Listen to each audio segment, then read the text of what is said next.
Фактот дека Black Myth е првата голема кинеска игра не значи дека кинескиот пазар за видеоигри е се уште во зародиш, туку дека тие досега беа фокусирани на други видови игри. Black Myth Wukong, акциона игра сместена во митолошка Кина, е нов геймерски хит во светот. За само 3 дена од објавувањето, продаде повеќе од 10 милиони копии, а моментално е рангирана на второто место по популарност на платформата за стриминг на игри Steam. Успехот на оваа игра не дојде преку ноќ. Кинеското студио Game Science со години работи на развојот и се чини дека тоа е само првата кинеска игра која би можела да го освои светот. Досега кинеските студија се фокусираа на едноставни мобилни игри кои беа полесни и побрзи за развој, а кои во исто време донесоа и побрз поврат на инвестицијата.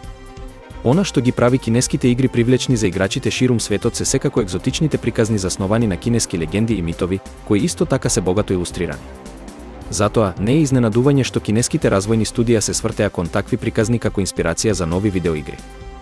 Game Science, кога ја правеше Black Myth, испрати тимови и опрема во античките храмови во Кина за да ги скенираат и реплицираат дизајните, подобрувајќи го извонредното чувство на играта.